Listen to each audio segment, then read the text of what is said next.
예수님께서 영광스러운 하나님의 아들이셨지만 이 땅에 오셨을 때에는 존귀한 옷을 입지 아니하시고 비천한 옷을 입고 생활을 하십니다.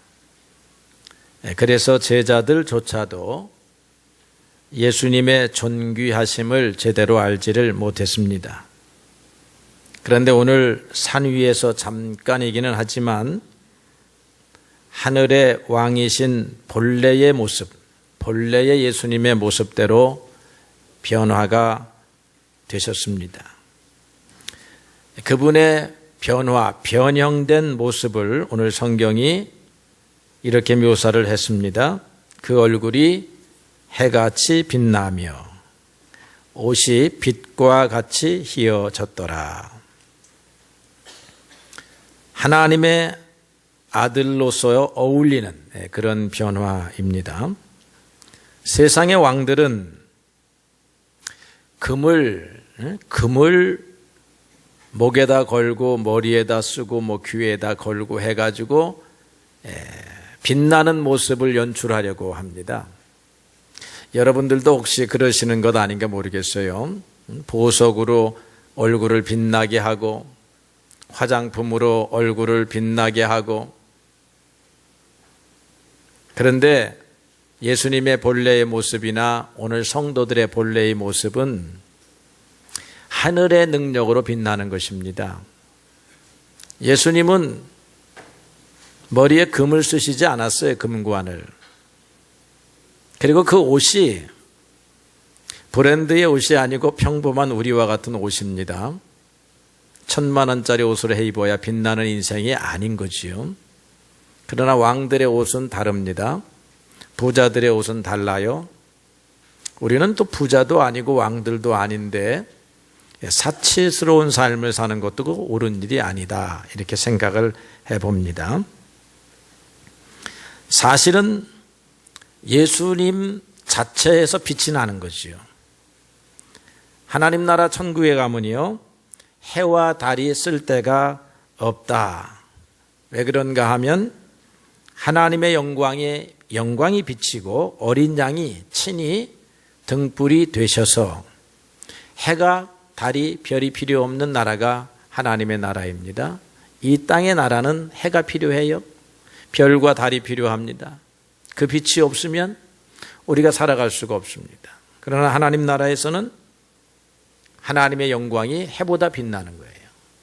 어린 양 예수의 영광이 해보다 별보다 빛나는 것입니다.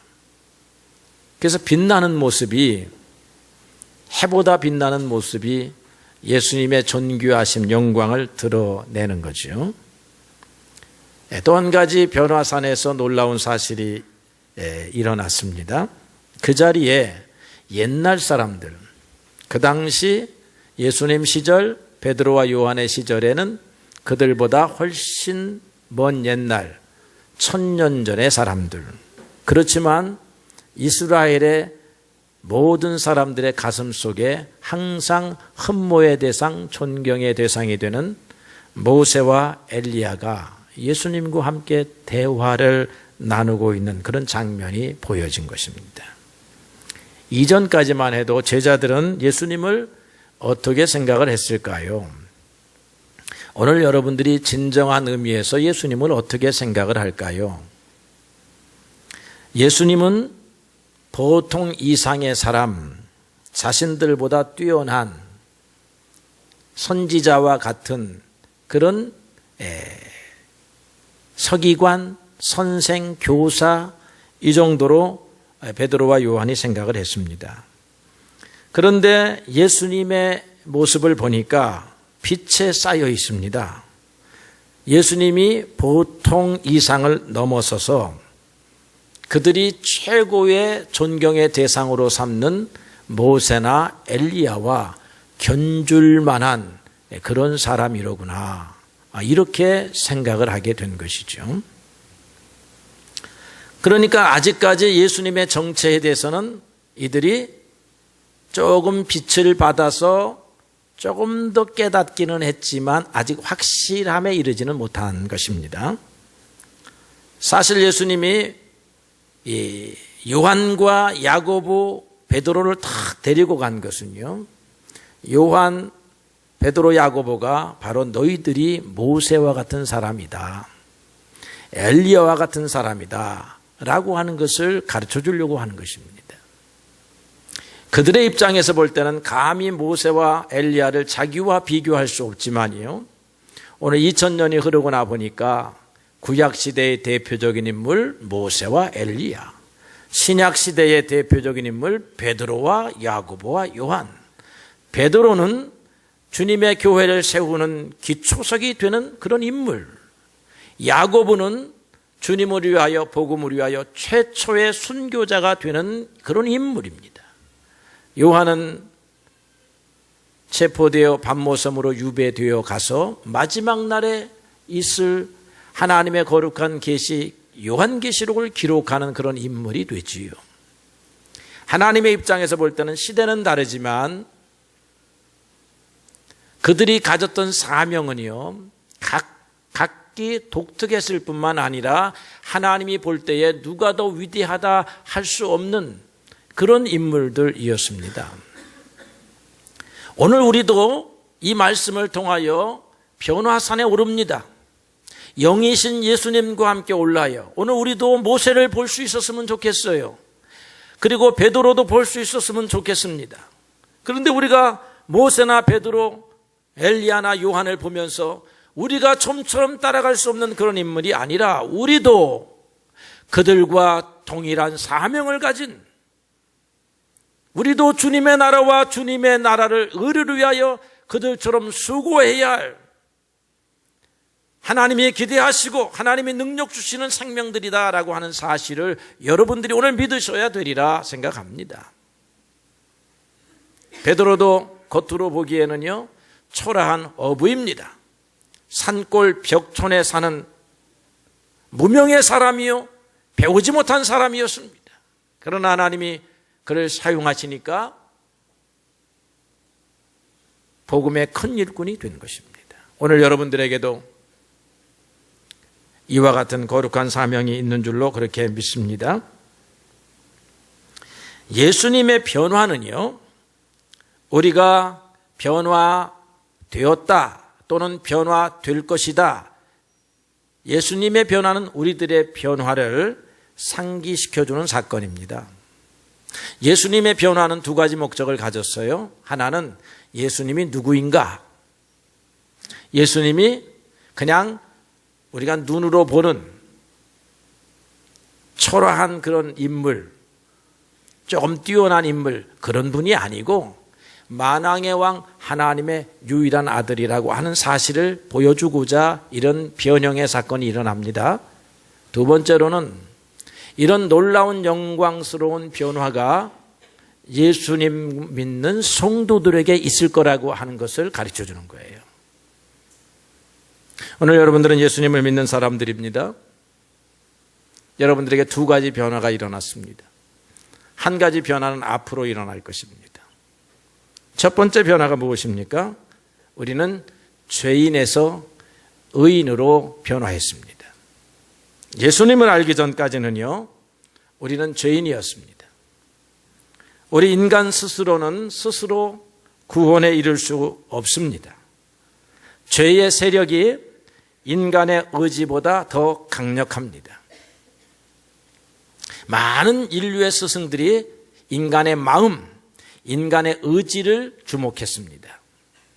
그래서 마음 굳건하게 하고 의지를 잘 지켜나가면 죄를 이길 수 있다라고 그렇게 가르쳤습니다. 그러나 성경은 그렇게 가르치지 않습니다. 인간 스스로는 죄를 이길 수 없다는 것입니다. 죄가 인간의 의지보다 강력합니다. 선을 행하고자 하는 마음이 없는 것은 아닌데 죄가 오면 저절로 가서 손을 붙잡게 되어 있습니다. 여러분, 지남철 아시죠? 자석이 이렇게 돌아다니면 뭐가 달라붙습니까? 쇠가 탁 달라붙습니다. 저절로 일어나는 현상이에요. 쇠가 나는 저 자석에게 안 끌려가겠다라고 아무리 발버둥 쳐도 소용이 없습니다. 쇠는 자석에게 끌려가게 되어 있는 거예요. 이 쇠를요, 이런 보자기나 옷 가운데다가 감쌌습니다. 그래도 끌려갑니다. 우리 육체가요, 교훈, 철학, 사상을 가지고 우리를 둘러 감싸 보았지만 죄가 오면 끌려가게 되어 있습니다.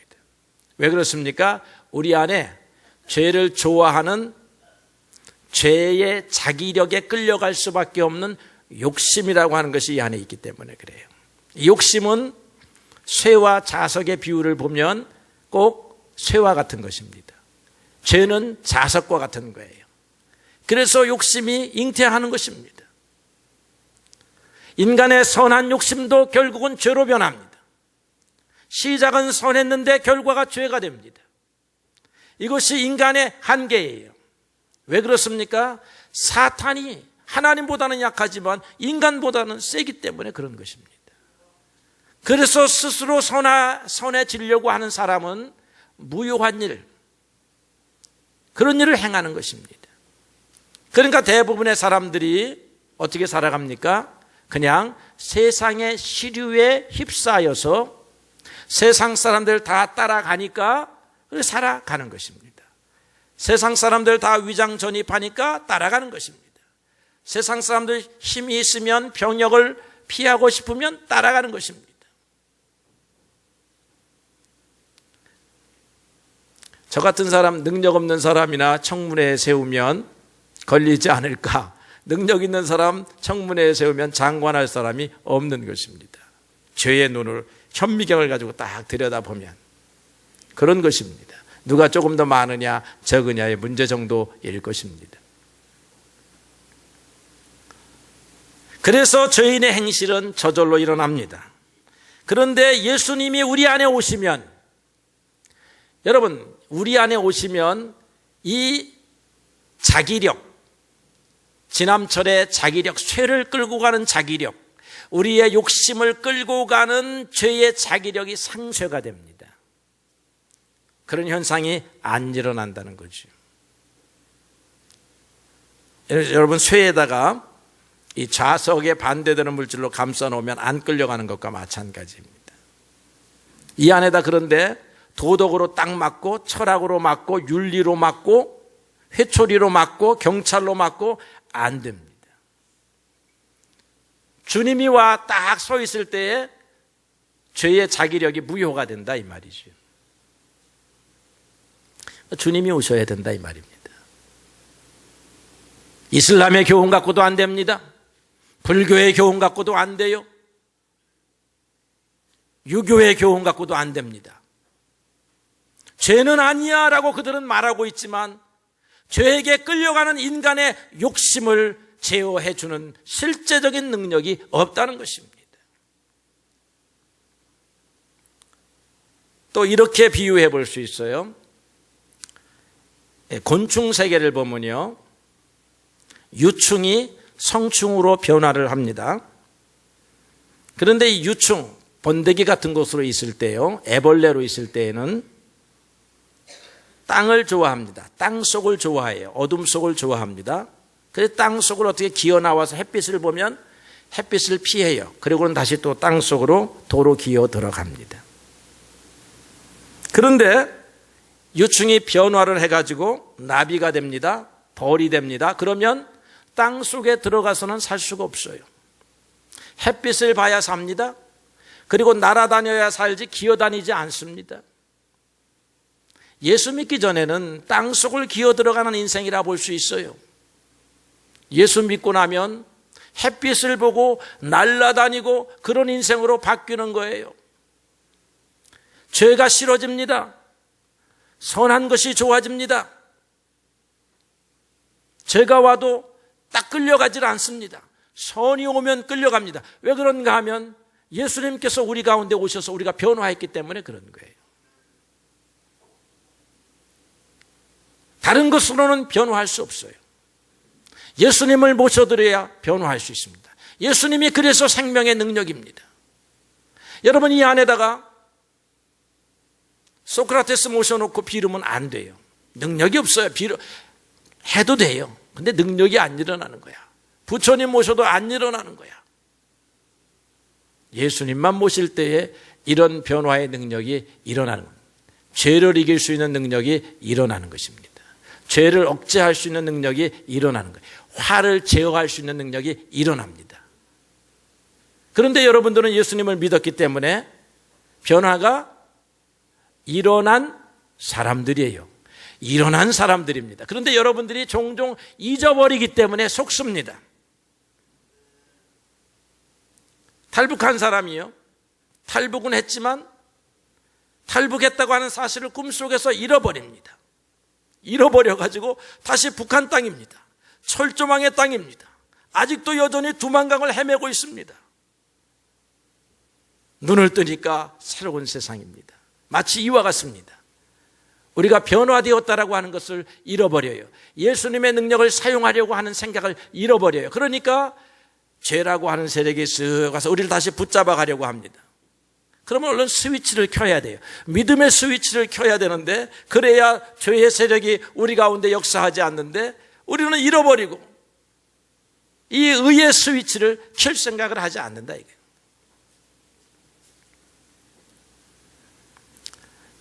자, 우리의 삶이요. 그래서 죄인에서 의인으로 변화했기 때문에 어떻게 되었느냐 하면 하나님의 자녀가 되었습니다. 하나님의 자녀가 되니까 옛날에 종의 신분에서 하나님의 자녀의 신분으로 바뀌게 되니까 대우가 달라집니다. 옛날에는 나보다 높았던 감독관이요. 우리를 갖다가 저 공사장에서 일을 시키면서 채찍질을 했던 이 감독관이 갑자기 우리한테 와서 절을 합니다. 그리고 막 섬깁니다. 왜 그러냐면 신분이 바뀌었어요. 종에서 아들, 주인의 아들의 신분으로 바뀌게 된 것입니다. 우리가 그걸 몰라요. 그러니까 여러분들 기도하게 되면 이제 여러분의 기도는 누구의 기도가 되느냐 하면 죄인의 기도가 아닙니다. 누구의 기도가 됩니까? 아들의 기도가 되는 거예요. 하나님의 아들의 기도. 그래서 여러분들은 안 될 것을 억지로 요청하는 사람이 아니라 당연한 것을 요청하는 사람이 되는 거예요. 하나님의 자녀로서 요구하는 것입니다. 하나님의 자녀로서 요구하니 하나님의 보호가 당연히 따라오는 거예요. 부모의 보호가 당연히 따라오는 것입니다. 여러분들이 아무 아이나 전적으로 보호하지 않잖아요. 내 자식은 전적으로 보호합니다. 지나치리만큼 보호해요. 앞서가서 보호합니다. 미리 길을 열어주려고 합니다. 우리들의 기도가 아들의 기도가 되었다라고 하는 것입니다. 그래서 우리는 죄인으로서 기도를 하면 하늘 천장만 때리고 떨어지는 기도이지만 아들의 기도는 하늘 천장을 뚫고 하나님의 보호자에까지 상달되는 기도를 드릴 수가 있는 것입니다. 그래서 여러분들은 기도가 응답되는 사람들이에요. 문제는 내가 아들인 것을 정말로 믿고 알고 있느냐, 그런 문제입니다. 그래서 여러분의 믿음이 새로워져야 되는 거예요. 진짜 믿음이 필요한 것입니다. 이 변화가 실제화되려고 하면 여러분의 믿음이 살아있는 믿음이 되어야 하는 거예요. 그래서 우리의 삶은 저주가 아니고 은총으로 변화가 되었습니다. 여러분, 은총으로 이미 변화가 되었습니다. 여러분 주머니 속에는 혹시 안 들어왔는지 몰라도 하나님의 하늘의 창고가 여러분의 것이다 라고 하는 것이죠. 신명기 28장을 보게 되면 하나님이 주관하시는 화가 있고 복이 있습니다. 그런데 하나님의 자녀에게는 복이 주어지고 하나님의 자녀 울타리 바깥에 있는 사람들에게는 화가 주어져요. 그러니까 복을 이렇게 기록을 했습니다. 수많은 복이 있어요.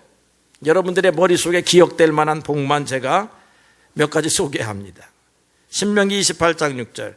들어가도 복을 받고 나가도 복을 받으며, 들어갈 때만이 아니고 나갈 때 동서남북 천지사방 어디로 가든 복을 받습니다. 하나님이 지키시기 때문에 그래요. 신명기 28장 7절의 말씀, 적군이 한 길로 쳐들어왔다 7길로 도망간다. 여러분, 인생의 적들이요, 유형 무형의 적들이 얼마나 많은지 몰라요. 우리는 적군을 이길 수 있는 지혜가 없습니다. 왜 적군을 못 이깁니까? 몰래 숨어서 호시탐탐 우리를 노리고 있기 때문에 우리가 24시간을 방어할 수가 없어요. 그래서 적군이 우리들이 잘 가는 길에다가 덫을 탁 놓아놓으면 걸리게 되어 있습니다. 적군의 지혜를 따라갈 수가 없어요. 그런데 적군이 우리를 치러 왔다가 혼비백산해서 도망가는 것입니다. 우리 앞에 덫을 놓으려고 밤에 엉금엉금 기어왔다가 무슨 일인지 모르지만 완전히 놀라가지고 산발한 채 도망가는 것입니다. 여러분의 앞길에 적군은 하나님이 막으신다 이 말이죠. 왜 그렇습니까? 아들이기 때문에 그런 거예요. 종이면 안 합니다. 그 다음에 28장 8절에 보니까 창고와 손으로 하는 모든 일에 복을 받으며, 여러분의 손의 수고를 방해할 세력이 없다는 것이죠. 28장 12절에 보니까 꾸지 않고 꾸어주는 복을 받으며, 28장 13절에 머리가 되고 꼬리가 되지 않는 복을, 권세의 복을 받으며, 기복신앙이 아니고 하나님이 주시는 부요입니다. 여러분들이 자녀이기 때문에 하나님이 주시는 약속이에요. 그래서 우리는 기복이란 말을 쓰지 않습니다. 하나님의 풍요로운 약속이에요. 왜 이 약속이 주어집니까? 아무나 지어집니까? 아무나 하나님의 복을 받으려고 하니까 기복이에요. 관계가 없는데 받으려고 하니까 기복입니다. 관계가 있어요. 하나님의 자녀예요. 아버지의 창고가 내 것입니다. 무엇이 중요하죠? 가로막는 사람이 딱 있어요. 아버지 창고를 가려고 하는데 너 뭔데 여기를 가려고 해? 그러면 나는 이 집 주인의 아들이야. 좀 신분증 좀 내어봐. 아, 신분증이 없는 거예요. 여러분의 신분증이 뭡니까? 예수 믿는 확실한 믿음입니다. 예수 믿는 확실한 믿음 가지고 여러분의 인생을 가면 여러분 앞을 가로막을 세력이 없는 것인데, 우리가 종종 가로막히는 이유는 우리의 믿음의 문제가 있어요. 너희의 믿음이 겨자씨만한 믿음이 있을지라도 이 산을 들어서 바다 위에 던지우리라 하셨는데, 우리는 이 겨자씨만한 믿음을 갖지 못해가지고 날마다 홍해를 만나면 깨어지고 넘어지고 여리고성 만나면 도망가는 인생이 되었습니다. 오늘 우리는 변화되었어요. 예수님을 우리의 마음속에 모셨습니다. 잃어버리면 안 되죠. 잃어버리잖아요. 우리 마음속에 예수님 계시지만 잠들어 계신단 말이에요. 깨우지를 않는단 말이죠.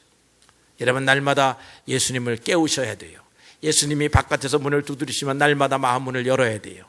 하나님을 향하여 문을 여셔야 합니다. 맨날 환경만 보고 그냥 움츠려가지고 죽었구나 하고 이렇게 이불 속만 기어가는 사람이 아니라 밖으로 나와가지고 하나님을 향하여 문을 여는 그런 사람이 되어야 하는 줄로 믿습니다. 이건 받았는데도 못 누리는 사람이 있으면 여러분, 받으셨으니까 누리시기를 바라고요. 이제 앞으로 받아야 될 것이 뭐냐면 미래에 죽음의 강을 건너가서 우리가 부활과 영생의 생명으로, 그런 인생으로 바뀌게 됩니다. 이제 우리 신앙인들에게는 육신은 죽음이 아닙니다. 저주가 아니에요. 우리의 육신의 죽음은 본향으로 가는 것입니다. 안식하러 가는 것입니다. 하나님 나라로 가는 즐거운 여행인 것입니다. 거기서 우리는 바울의 약속대로 신령한 몸을 입고 다시 살게 되고 예수님께서 하신 말씀처럼 천사와 같은 삶을 살게 되는 것입니다. 오직 예수님만이 이 은혜를 약속했습니다. 세상 어떠한 천하 이름, 인간의 이름으로 약속되지 않았습니다. 오직 예수님만이 사망의 권세를 깨뜨리시고 이 보배롭고 살아있는 생명의 길을 열어놓으셨습니다. 앞으로 여러분들에게는 죽음이 작용하지 않는다는 것입니다. 두려워하지 마십시오. 주님께서 나는 부활이요 생명이니 나를 믿는 자는 죽어도 살겠고 죽었다가도 살겠고 무릇 살아서 나를 믿는 자는 영원히 죽지 아니하리라. 여러분이 돌아가실 때에 아이고 곡하는 사람한테 나는 잠시 쉬러 가는 거다 이러면 안 죽은 거다 이 말이에요. 근데 나 죽었다 이러지 말고 안 죽는 거야 이렇게 말하면 그게 안 죽는 삶이 되는 거예요. 이게 이런 관점에서 보면 죽었지만 다시 살아나는 것이고, 믿음의 관점으로 보니까 그냥 변화는 잠깐 있었지만 죽지 않는 거다 이 말이에요. 성령이 여러분들에게 하시는 말씀을 들으시기를 소원합니다. 마지막으로요, 이 변화 하나님의 축복받는 아들로의 변화, 죄를 이길 수 있는 능력을 가진 사람으로의 변화, 천국에 가서도 사탄이 우리를 건들 수 없는 그런 변화는요, 예수님의 말을 들을 때만 가능하다라고 하는 것입니다. 모세의 말 들어갖고 안 된다는 거예요. 엘리야 말 들어갖고 안 된다는 것입니다. 세상의 4대 성인의 말 들어갖고 안 된다는 거예요. 하나님이 아주 정하셨습니다. 왜냐하면 원래 하나님의 아들은 한 분밖에 없기 때문에 그런 거예요. 모세는 율법을 전달해 준 사람이지만 우리를 유치원에서 국민학교로, 엘리야는 선지자들의 맏형이지만 우리를 국민학교에서 중학교로 이렇게 안내하는 초등학교 교사들, 그래서 결국 누구의 손에 인계하느냐 하면 예수님의 손에 우리를 인도하는 그런 안내자, 중간 안내자들인 것입니다. 여러분들이 목사의 말 들어서도 안 됩니다. 제 말 들으면 안 돼요. 제 말 통해서 혹시 하나님의 말씀이라고 하면 그건 믿으셔야 되는 것입니다. 교주의 말을 들어서도 안 됩니다. 여러분의 목숨줄을 붙잡고 있는 회장님의 말을 들어서도 안 돼요. 이런 복이 오는 게 아닙니다. 사람의 말을 들으라고 하면 거부해야 돼요. 오직 예수님의 말만 들어야 하는 것입니다. 그래서 김정은의 말만 듣는 사람들을 빼내와야 되는 것이고요. 여러분, 저 서구 사회의 유명한 철학자들의 이름을 꿰고 있으면서 그들의 삶을 찾아가려고 하는 사람들, 그 이성주의자들도 예수께로 다 데리고 와야 되는 줄로 압니다. 장사의 신의 한테 가서 장사되는 법을 물으려고 하는 여러분들에게 예수님께로 데리고 와야 돼요. 장사의 신에게 가서 배울 일이 아닙니다. 워런 버핏에게 가서 묻고 빌 게이츠에 가서 물어가지고 장사의 신이 될 일이 아니다 이 말이에요. 예수님께로 와야 장사의 신도 된다 이런 말이에요. 성령이 여러분들에게 하는 말씀을 들으시기를 바랍니다. 예수님의 말만 들어야 하는 또 하나의 아주 중요한 이유가 있어요. 예수님의 말만 들어야, 이게 오늘 결론입니다. 변화라고 하는 거는요, 듣고 깨달아서 일어나는 게 아닙니다. 마치 뭐와 같으냐면요, 밥 먹어라. 배고픈 사람이 거지가 나한테 찾아왔습니다. 배고파요. 손 내밀었어요. 어떻게 해야 됩니까? 밥 먹으세요. 라면 끓여 잡수세요. 이래가지고 배고픔이 해결되는 게 아니라는 거예요. 어떻게 해결돼요? 밥이 그 속에 들어가야 해결되는 것입니다. 그러면 철학, 도덕, 윤리, 훈련, 노력, 수양, 이게 뭐냐? 배고픈 사람 밥 먹으세요. 물에 빠진 사람 빨리 물로 기어 나오세요. 불에 뜨거운 사람 빨리 약을 바르세요. 이렇게 말하는 거하고 똑같은 거예요. 실제 약은 무엇이며, 실제 음식은 무엇이며, 실제 우리의 삶을 이렇게 충족 채워주는 그런 것은 무엇이냐? 그게 바로 예수님이라는 것이죠. 그래서 예수님을 먹어야 된다는 거예요. 그래서 예수님을 믿는 신앙을 먹는 신앙으로 얘기하시는 겁니다. 나를 먹으라 이 말이에요. 나를 받아들이라는 말이 나를 먹으라 하는 말이에요. 다른 어떤 성인들이 나를 먹으라고 하지 않아요. 예수님만 나를 먹어야 된다. 나를 먹는 자가 생명이 있다라고 말합니다. 예수님을 먹으면 누구든지 그리스도 안에 있으면 새로운 피조물이라 그랬습니다. 새로운 사람이 되라가 아니고 새로운 사람이 되었다라고 하는 것입니다. 이게 무엇이냐면 부처님이나 공자님은 선언만 합니다. 선언. 바르게 살아라 선언만 하지만 예수님은 바르게 사는 작용을 하게 하신다 이 말이에요. 그래서 성인들의 말은 선언적 의미만 있고 예수님의 말은 작용적 의미가 있는 것입니다. 예수님의 말씀이 들어오면 작용하는 거예요. 회개하라 그러면 다른 사람 말 들으면 그래 볼까 하는데 예수님 말이 우리 가운데 들어오면 회개가 일어나는 것입니다. 여러분 회개해 보셨어요? 회개가 일어납니다. 1907년도 평양 대붕해 때에 길손주 목사가 악함을 버리고 회개하고 예수께로 돌아오라니까 막 사람들이 자기의 죄를 자복하고 회개합니다. 축척을 하는 사람들, 노름을 하는 사람들, 알코올 중독자들 사람들이 다 내가 죄인입니다 하고 왔다 이 말이에요. 하나님의 말씀이 그렇게 사람을 변화시키는 거예요. 오늘 여러분들과 같이 고집센 사람들이 어떻게 변화했습니까? 예수님 말씀 듣고 변화한 거예요. 예수님 말씀 듣고 변화했습니다. 예수님의 말씀은 작용하는 말씀, 실제적인 말씀, 우리를 변화시키는 말씀, 이런 말씀입니다. 그래서 예수님 말씀을 들어야 하는 것입니다. 예수님 말씀이 누구든지 영접하는 자는 하나님의 자녀가 되었다고 말씀하십니다. 여러분 하나님의 자녀입니다. 믿으셔야 합니다. 그리고 하나님 자녀답게 사십시오. 죄가 찾아오지 않습니다. 하나님이 약속하신 복락이 여러분들의 삶에 기다리고 있는 줄로 믿습니다. 변화 받으십시오가 아니라 변화했습니다. 그래서 다른 종교는 변화하십시오라고 가르친다면 오늘처럼 여러분들의 결론을 맺습니다. 여러분 변화했습니다. 변화를 유지해야 되는데 예수님을 모시면 변화가 유지됩니다.